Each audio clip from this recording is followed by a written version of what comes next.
Un saludo a todos los estudiantes que hoy nos acompañan, también a padres y docentes que a esta hora, junto a sus hijos, nos visualizan.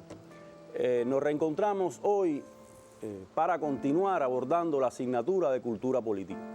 Y en este caso, pretendemos tocar un tema puntual que tiene que ver con el papel de los líderes, también llamada grandes personalidades. Pero antes de abordar el tema es necesario abordar al menos puntualmente tres elementos esenciales. El primero tiene que ver con que hoy todo el mundo habla de que los pueblos hacen la historia. Ese referente no siempre fue entendido. Fue la doctrina marxista, como ustedes mismos saben, en el siglo XIX, quien puntualizó que las personalidades son referentes de esas masas llamado pueblo, que sencillamente empujan en el proceso histórico, pero que realmente son los pueblos los que hacen la historia. Por lo tanto, como ustedes observan, ese es un primer elemento. Si bien los sujetos, el pueblo, las masas, hacen la historia, las personalidades que emergen de ella sencillamente la representan. Eso es un primer elemento. Un segundo elemento tiene que ver con propiamente las personalidades. Es decir, las personalidades o grandes personalidades, porque en definitiva todos somos personalidades, pues sencillamente tienen un referente. Nosotros los marxistas también le llamamos líderes. Es decir, los líderes emergen de las masas de los pueblos. Y por lo tanto, desde esa perspectiva es esencial entender, porque los líderes no es lo mismo que los dirigentes. Por lo tanto, hay una diferencia entre reconocer a un líder y reconocer a un dirigente. Los líderes nacen de las masas de los pueblos porque representan sus sueños. Y eso es esencial entenderlo. Los dirigentes son más bien designados para continuar un proceso político, un proceso revolucionario, etc.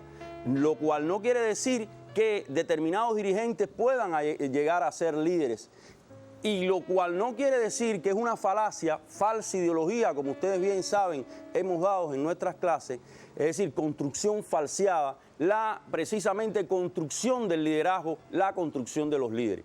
Por lo tanto, es falso, es sencillamente una falsedad enarbolar a un líder que ha sido construido por los aparatos propagandísticos. Eso se usa mucho en función de las hegemonías para construir proyectos políticos. Es decir, estos son elementos esenciales que ustedes tienen que rememorar y tienen que entender. Desde esa perspectiva, lo invitamos a observar la siguiente diapo. ¿Qué observamos? ¿Qué pensamos? ¿Qué sentimos? ¿Cómo nos comportamos?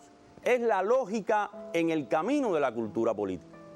Y nuestra aproximación a la imagen está precedido o está sencillamente iniciado por una interrogación que en la misma imagen representa qué cosa es esa personalidad para el proceso histórico.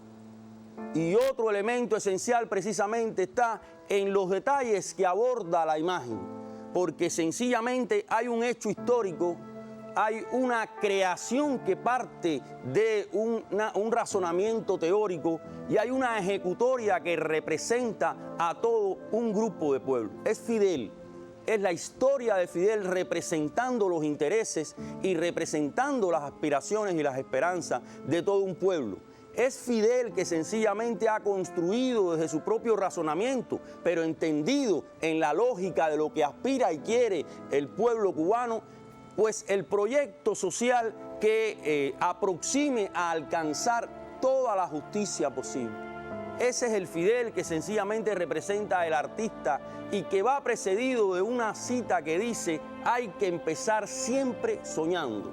Y esa es la ejecutoria del propio líder de la revolución a lo largo de toda la historia revolucionaria hasta su propio fallecimiento en el 2016. Es decir, soñar, siempre soñar, hay que empezar soñando.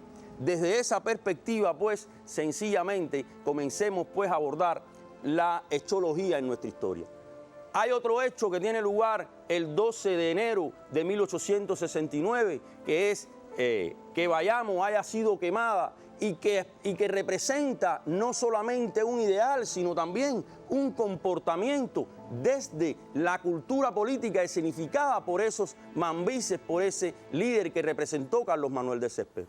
No es que Céspedes quisiera quemar a Bayamo, es que Céspedes articuló sus aspiraciones con la de todos los bayameses, que antes de ser entregada la ciudad a los antiguos colonialistas, a los antiguos dominadores, pues sencillamente era necesario, era mejor verla reducida a ceniza. No es la autoridad del líder, es sencillamente la representación de quien supo entender cuál era la aspiración, cuál era el deseo, cuál era la aspiración en sentido general de todos los bayameses. De igual manera, un 14 de enero de 1934, ordena Antonio Guiteras Olmes la intervención de la Compañía Cubana de Electricidad, monopolio yanqui que esquilmaba al pueblo cubano. No es la aspiración de Antonio Guiteras como líder revolucionario, era sencillamente el deseo de todos los cubanos de romper con un monopolio que atentaba no solamente contra la independencia, sino que significaba la explotación del pueblo cubano. Por eso, evidentemente, está presente la referencia en el pensamiento de Guiteras cuando expresa: se sirve al imperio yanqui o se sirve al pueblo, pues sus intereses son incompatibles. Y no olvidemos esos elementos, porque quien sirve al imperio yanqui no está sirviendo a los intereses nacionales. No lo dice Fidel o no lo dijo Fidel, no lo dice Díaz-Canel, no lo dice un dirigente puntual, lo dice sencillamente la historia de esta nación en la figura de Antonio Guiteras. De igual manera, el 15 de enero de 1952, tras ser develado el busto de Julio Antonio Mella, pues sencillamente fue ultrajado. Esa es la reacción de los grupos más conservadores, de los grupos que en el seno de la universidad representaban el sector batistiano. Y vean cómo la respuesta, siempre la respuesta de los revolucionarios, es precisamente enaltecer la figura de quien es hoy un pionero, un líder, un representante del sector estudiantil universitario, de los jóvenes cubanos. Porque evidentemente en Julio Antonio Mella están concentradas todas las aspiraciones revolucionarias que como pueblo sencillamente aspiraban ese gran sector y que hoy siguen teniendo vigencia. Volvemos a Fidel un 15 de enero de 1966, cuando clausura la Conferencia de Solidaridad de los Pueblos de Asia, África y América Latina, la tricontinental, y que crea sencillamente la OSPAL, Organización de Solidaridad de los Pueblos de África, Asia y América Latina. ¿Qué dice Fidel en ese entonces? Pues sencillamente el imperialismo será inevitablemente derrotado. Es el sueño inicial, es el sueño cuya ejecutoria va encaminada a lograr esos fines. Así entendemos los revolucionarios cubanos nuestro deber internacionalista. Y está hablando de dos principios constitucionales: el antiimperialismo y el internacionalismo. Porque entiende que el enemigo es uno. ¿Quiénes son los enemigos de los pueblos de la emancipación, de la libertad? Pues sencillamente el imperialismo que impone su hegemonía, impone sus intereses. Y por eso, termina diciendo Fidel, proclamamos que con combatientes cubanos podrá contar el movimiento revolucionario en cualquier rincón de la tierra. De igual manera, el 15 de enero se conmemora por primera vez en 1990 el Día de la Ciencia Cubana, que se conmemora referenciando una cita de Fidel o un pensamiento de Fidel que es práctica a lo largo del proceso revolucionario y que está enarbolado, ya ustedes lo conocen en algún momento segurito en biología, en otras ciencias como la geografía, lo han desarrollado. El futuro de nuestro país tiene que ser necesariamente un futuro de hombres de ciencia, un futuro de hombres de pensamiento. Pero ¿qué otras dos ideas esenciales desarrolla Fidel en ese mismo discurso? Él dice: los hombres que han adquirido un grado determinado de cultura comprenden los problemas políticos, económicos y sociales de nuestro pueblo y si se sitúan contra la revolución, no lo hacen por error. Por eso es importante la cultura, por eso es importante el conocimiento, por eso es importante la comprensión de los problemas actuales, porque a usted lo ubican en la disyuntiva de tomar posición no por error, sino porque escogen el camino de sus intereses o el camino de los intereses de minorías privilegiadas, o el interés del dinero o la hegemonía, o el interés de la verdad y la emancipación. Esas son las posiciones excluyentes de las cuales hablaba Antonio Vitera. Y en un segundo momento termina diciendo Fidel ese 15 de enero de 1960, los hombres que perseveran, los hombres que resisten, los hombres que defienden una causa justa y saben llevar adelante esa causa, vencen. Esa es la seguridad de Fidel. Sencillamente por esa razón, uno de sus, pudiéramos decir, compañeros de lucha, pero también discípulo de la propia estatura, de la propia liderazgo de Fidel, dice que es Armando Jara en Absuelto por la Historia. Lleva en su conciencia toda la ética y sabiduría política que faltó en el siglo XX y hace una referencia esencial para la cultura política, es decir, para los comportamientos. Félix Varela nos enseñó en pensar. En verdad, en ese momento él habló un término un poco errado que dice que Félix Varela nos enseñó a pensar. Eso es una distorsión histórica que hemos explicado acá. No es a pensar porque sencillamente si José de la Luz y Caballero, que fue el que enunció ese precepto, hubiera dicho eso, estuviera desconociendo a su propio tío José Agustín Caballero.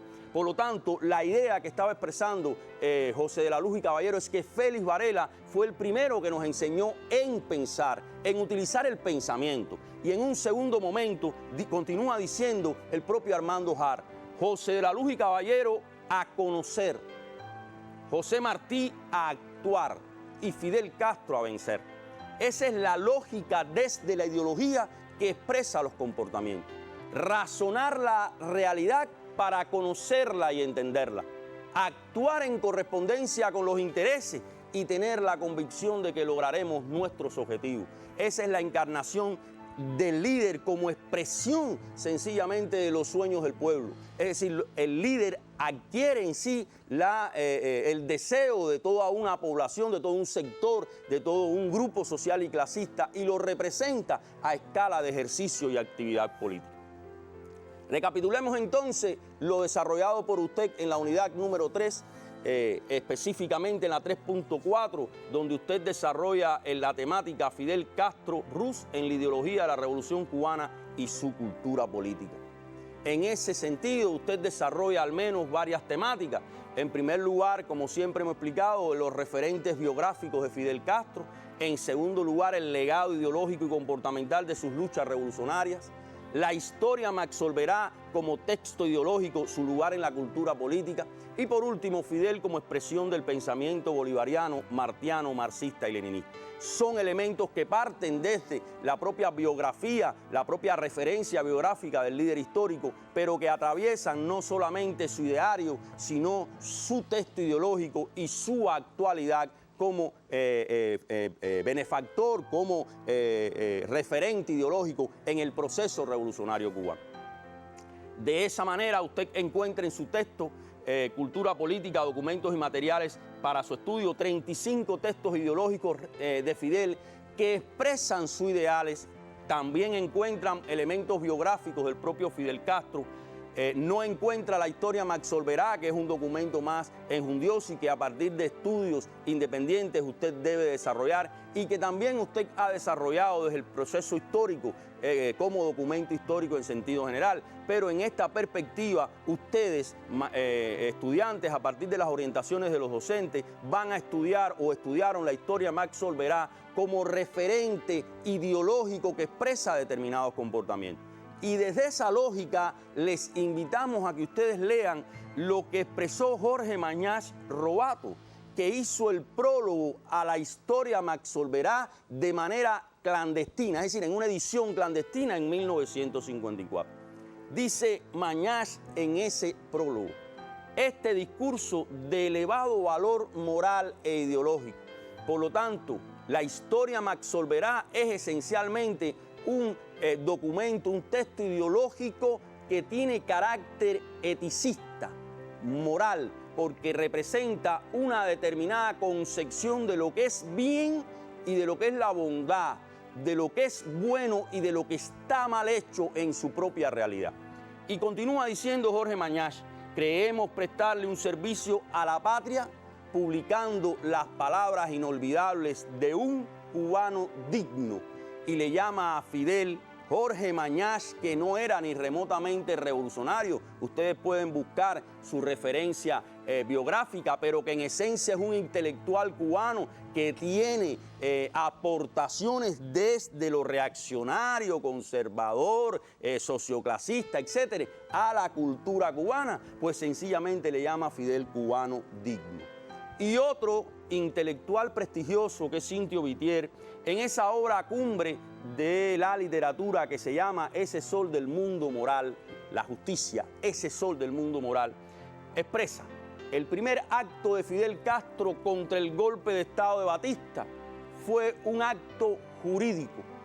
Por lo tanto, lo que hizo Fidel ante el golpe de Estado de Batista fue un referente jurídico para el proceso revolucionario. No fue una expresión de un dictador o de un autoritario, sino de un ciudadano, está diciendo Cintio Vitier. Desde los puntos de vista jurídico, histórico, político y social, la historia me absolverá es una pieza ética, y vuelve otra vez a utilizar el término que había utilizado Jorge Mañach. Es decir, es una pieza eticista porque referencia los valores de un revolucionario y de un ciudadano. Y termina diciendo algo que es una verdad y que ustedes pueden ejemplificarlo a partir de sus estudios. Es una fundamentación ideológica de la generación del centenario que utilizaron y asumieron como suya las generaciones posteriores. Desde este sentido, nosotros podemos abordar la unidad número 3, específicamente la temática 3.4, que aborda el triunfo de la Revolución Cubana, validez y desarrollo de la teoría y los comportamientos revolucionarios, la impronta de Fidel. Estaremos hablando evidentemente de Fidel y su vínculo como líder, como representante de los intereses de las grandes mayorías en el proceso revolucionario cubano, pero hasta el triunfo de la revolución en 1959. Porque ustedes no van a desarrollar toda la vida de Fidel en otros momentos del curso y en otros momentos de su nivel medio superior, específicamente en el 12 grado. Ustedes también van a tener la posibilidad de profundizar en otros momentos de la vida de Fidel Castro, su ejecutoria política como máximo artífice de la construcción del socialismo, y que evidentemente toma como punto de partida lo realizado, lo razonado, lo validado a lo largo de su trayectoria revolucionaria. En ese sentido tenemos como sumario evidentemente 3 puntos. Fidel como líder histórico del proceso revolucionario cubano triunfante, eso es un elemento. El sistema de ideas y comportamientos revolucionarios legados por Fidel al triunfo de la revolución, cuáles fueron las ideas desarrolladas por él, para entonces en un tercer momento buscar la vigencia de los presupuestos fidelistas en la ideología revolucionaria y su cultura política. Ese es el periplo en todas nuestras clases. ¿Quién es? ¿Qué hizo? ¿Cómo se expresa en el proceso de la realidad?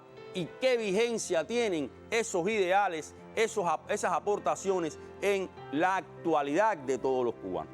Para ello, por lo tanto, nos proponemos como objetivo reflexionar la vigencia del legado ideológico y comportamental de Fidel en el mundo y Cuba para su comprensión y aplicación en la ideología y cultura política revolucionaria de ustedes, los jóvenes que no aspiramos que sean otra cosa que jóvenes revolucionarios a desarrollar en los contextos en que se desenvuelven. Para ello, la interrogante está planteada: ejemplifique cómo se evidencian en las actuales generaciones de cubanos el legado de Fidel, esos ideales de Fidel en sentido general. Y comenzamos con una cita de José Lezama Lima, que en carta al Fidel le expresa en febrero de 1959. Esto es uno de los más importantes escritores, poetas de la literatura cubana. Usted con sus heroicos barbudos ha sembrado con raíz directa bien potente el árbol de la libertad. Árbol de la libertad en el fértil terreno de la conciencia pública. Por lo tanto, hay dos ideas que expresa Lezama. Uno, sencillamente el lograr reconocer la libertad, y en un segundo momento esa libertad como socialización en la conciencia pública de todos los ciudadanos. ¿Qué esencial es eso? Porque sencillamente, es decir, hasta ese momento, el propio Lezama lo decía en un momento determinado, se había perdido la fe y la confianza en los destinos políticos de Cuba. Es decir, y eso es esencial, eso es un elemento que es importante reconocer porque es uno de los logros esenciales adquiridos por la revolución gracias al liderazgo, gracias a la concepción certera y acertada del líder histórico, que no lo impuso nadie, emergió del proceso político y de los problemas que existían en esa realidad. Fidel no es resultado de la casualidad, Fidel es resultado de los elementos causales que generaron como líder que emergiera una personalidad, una gran personalidad que derrumbara el proceso histórico para de común acuerdo con los sujetos, con el pueblo, con las masas, sencillamente lograr ese colofón el 1 de enero de 1959, que el mundo conoce como la Revolución cubana, y que solamente puede ser negada por aquellos que desde la reacción, desde sus posiciones recalcitrantes, niegan el derecho a un país a existir de manera independiente. Desde esa propia posición, ¿qué expresa Fidel, qué expresa el Che en excepción histórica o vanguardia en la lucha anticolonialista? Es decir, Cuba, excepción histórica o vanguardia en la lucha anticolonialista del 9 de abril de 1961.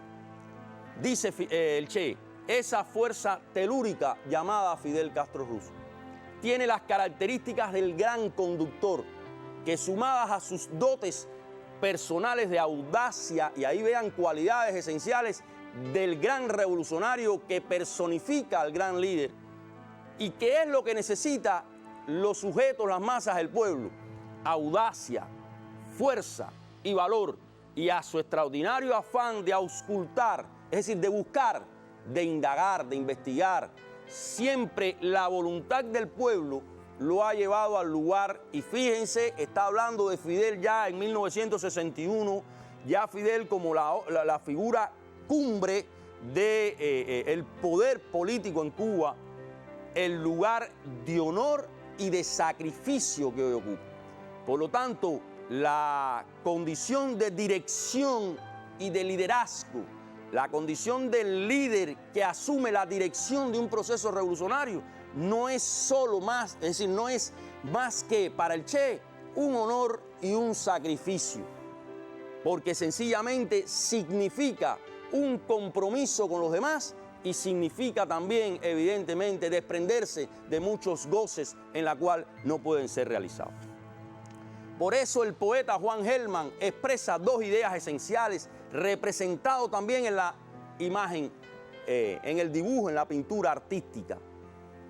¿Qué dice Juan Gelman? Pues, pero el pueblo lo llama el caballo. ¿Qué significa denominar a un líder el caballo? Alguien que enrumba, alguien que guía, alguien que avanza de manera impetuosa y sólida hacia los destinos del futuro. Y en ese mismo poema dice también Juan Gelman, Fidel es un país, porque Fidel no es Fidel. Fidel es la representación sencilla de quienes enarbolan las banderas de la emancipación, la dignidad, la libertad. Y por eso termina diciendo, buenas noches, historia, agranda tus portones, porque por ella tiene que entrar Fidel, para terminar diciendo, entramos con Fidel, con el caballo. Es decir, es la idea artística no solamente de lo que significa para Juan Gelman Fidel, sino de lo que es Fidel precisamente en su contexto histórico determinado. De esa manera, por eso se justifican estos elementos, el que en la Constitución de la República de Cuba del 2019 aparezca en uno de sus elementos como preámbulo, guiados por los más avanzados del pensamiento revolucionario, antiimperialista y marxista cubano, latinoamericano y universal, en particular por el ideario y ejemplo de Martí y Fidel y las ideas de emancipación social de Marx, Engels y Lenin. Ahí está la ideología, ahí están los líderes y ahí está la ideología que sencillamente define una tipología de comportamiento. Pero, ¿cómo se refrenda eso en este periodo?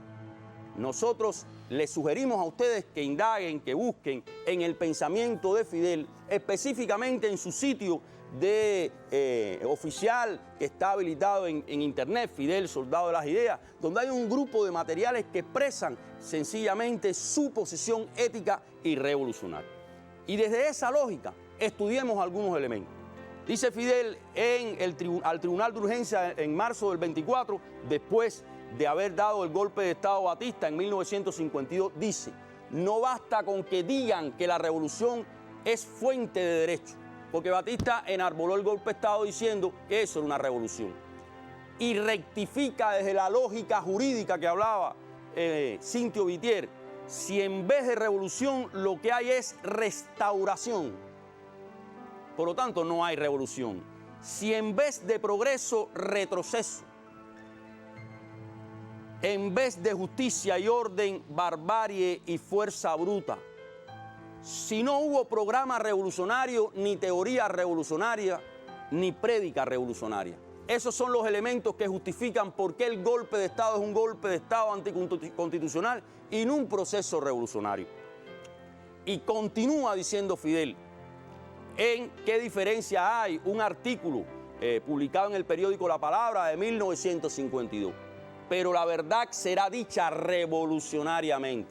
Recuérdense aquel precepto achacado a Antonio Gramsci, pero que es propiamente de Lenin. Los documentos así lo corroboran cuando dice que la verdad siempre es revolucionaria. Fidel está diciendo, pero la verdad será dicha revolucionariamente. Si no, no se dice la verdad. Desafiando la represión, la semilla de la rebeldía heroica será sembrando en todos los corazones. Frente al peligro, el heroísmo invita, germina con la sangre generosa que se vierte. Ese es el Fidel del pueblo, ese es el Fidel de los que sencillamente lo reconocieron como el dignificador y el realizador de sus aspiraciones y esperanzas. Y continúa diciendo en una carta a Luis Conte Agüero: lo que se mide en la hora de empeñar el combate de la libertad no es el número de armas enemigas, sino el número de virtudes en el pueblo. Y en el manifiesto número 1 del 26 de julio al pueblo de Cuba, de agosto de 1955, dice: terco los que creen que un movimiento revolucionario vale por la cantidad de millones a su alcance y no por la cantidad de razón, idealismo, decisión y decoro de sus combatientes. Fíjense cómo Fidel está enfatizando, no, y siempre ha sido así, en la posibilidad de las condiciones existentes más allá de las necesarias. No es necesario ni los millones ni la cantidad de armas suficiente que para un movimiento puede ser esencial, sino la razón. ¿Qué razón te invita a luchar? El idealismo. ¿Qué ideales? El idealismo como ideal, no idealismo como concepción filosófica. Si no, Fidel no hubiera triunfado. Es decir, el idealismo como ideal en la búsqueda de esas proyecciones futuras. La decisión y el decoro que usted enfrenta en esa propia lucha. Esos son los elementos que enarbola para conducir al triunfo a cualquier movimiento revolucionario, tal como lo dice en el manifiesto número 1 referenciado. Continúa diciendo Fidel en ese manifiesto número 1 una idea esencial. La revolución cubana castigará con mano firme todos los actos de violencia contra la persona humana que se están cometiendo bajo la tiranía. Después tratan de desacreditar el proceso revolucionario diciendo que la revolución estaba bañando de sangre a la sociedad cubana. Y sencillamente no se dan cuenta cuando acusan, y usted lo encuentra en internet, llamándole al Che Guevara el carnicero de la cabaña, porque fue el líder, el histórico dirigente que encabezó la condición necesaria de lograr la justicia. Es decir, Fidel, desde la revolución y el proceso revolucionario, desde su propio surgimiento, le estoy hablando del 8 de agosto de 1955, estaba planteando que la revolución cubana castigará con mano firme todos los actos de violencia contra la persona humana que se está cometiendo bajo la tiranía, pero repudiará y reprimirá toda manifestación de venganza innoble, inspirada en el odio o las bajas pasiones, porque la revolución no es venganza. La revolución no aspira a la venganza en la lógica fidelista. La revolución aspira a la justicia, a lograr toda la justicia posible. Y eso sencillamente es un patrón que marca el propio Fidel desde 1955. En carta a Carmen Castro expresa: si estuviera equivocado, pagaré gustoso mi error con la vida. Está hablando del proyecto que está encarnando. Un ejemplo, y escuchen la idea y los comportamientos. Un ejemplo vale siempre más que un hombre. Está hablando de un símbolo. Está hablando de la construcción de un símbolo.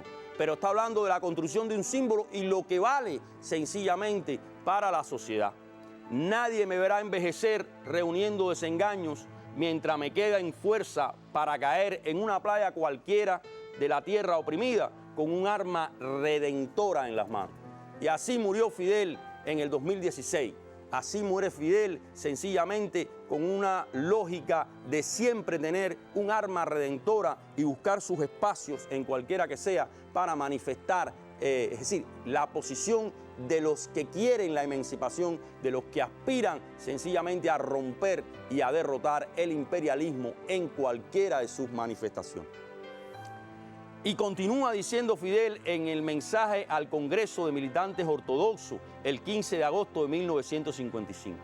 El otro camino se llama revolución, ejercicio del derecho que tienen los pueblos a rebelarse contra la opresión. Y vean este concepto con aquel enarbolado frente al golpe de Estado. Continuación histórica de la lucha del 68, del 95 y del 33. Fíjense que habla de 3 procesos revolucionarios. Y fíjense que es 1955 y toma y enarbola esa concepción que hará, que enfatizará en 1968 en su discurso sobre la conmemoración del centenario del inicio de las luchas independentistas. Habla de continuación histórica de la lucha del 68, del 95 y del 33.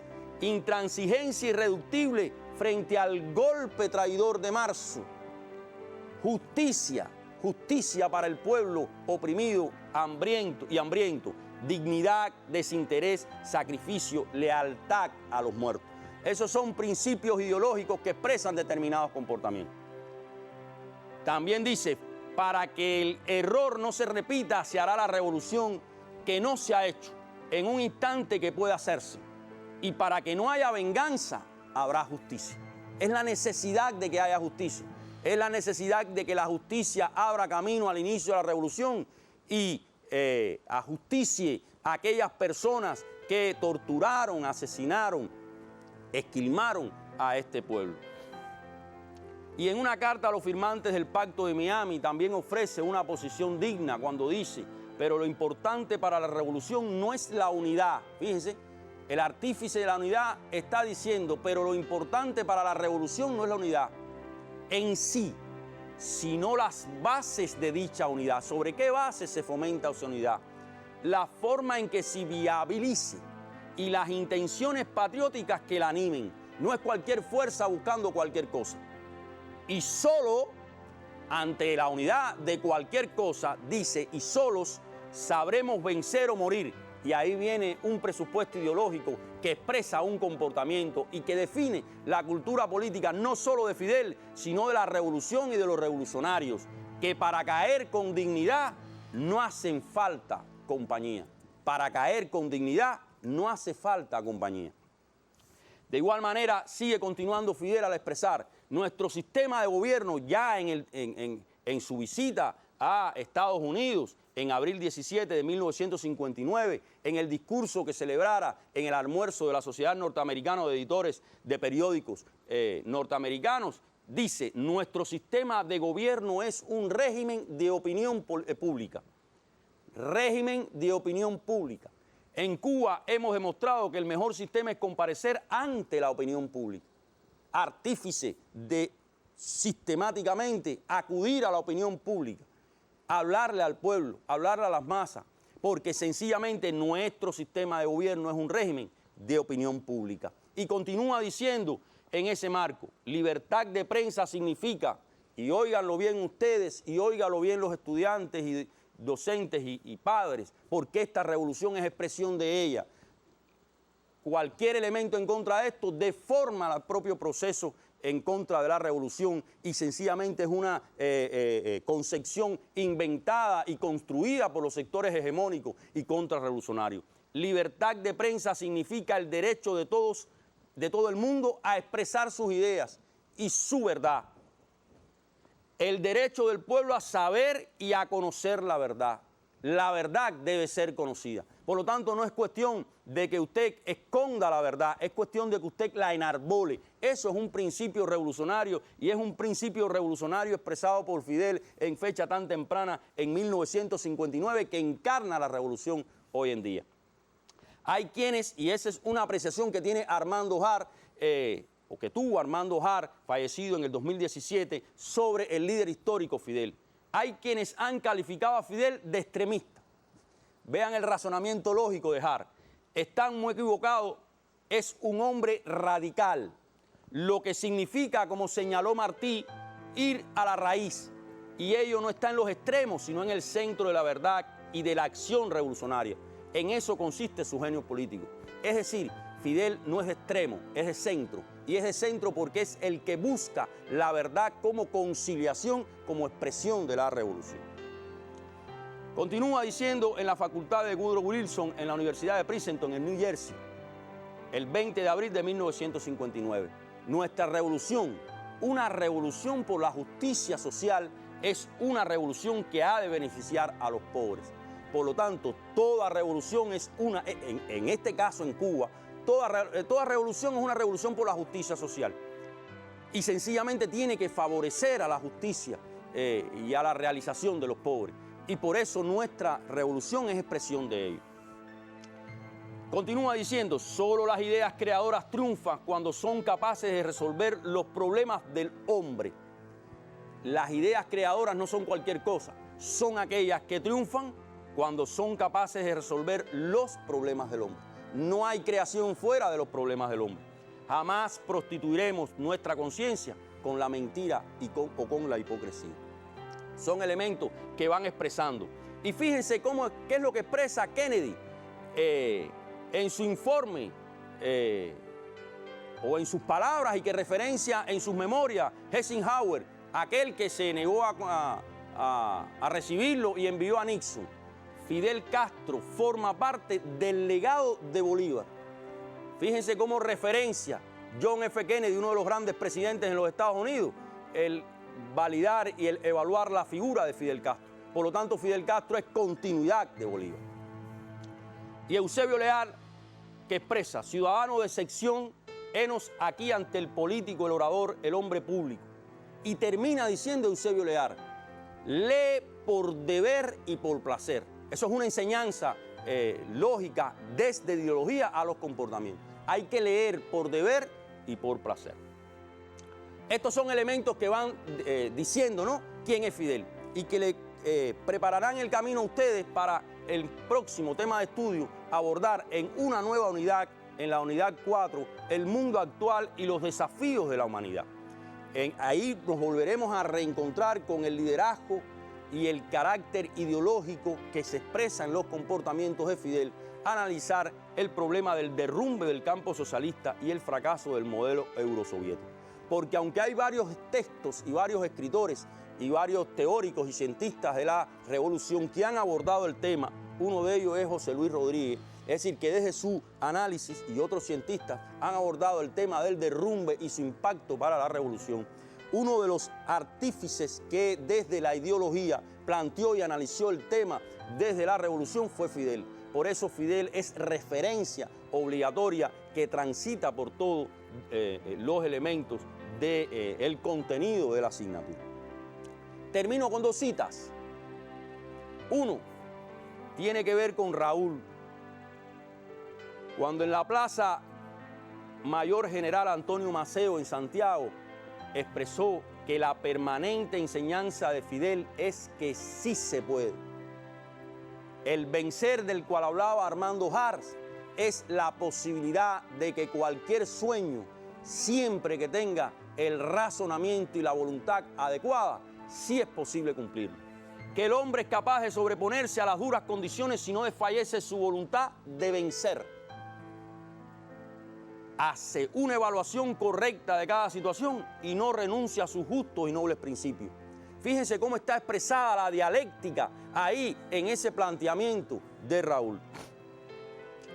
Y actualmente el presidente de la República, que expresa en un tuit cómo recordar a Fidel, y dice, asumiendo como propio su legado, enfrentando con valor y firmeza al imperialismo, trabajando y pensando por y para el pueblo, luchando porque un mundo mejor sea posible. Ese es Fidel, ese es Raúl, ese es Díaz-Canel. Nos vemos en la próxima emisión. Cuídese, que cuidándose usted, nos cuidamos todos. Muchas gracias.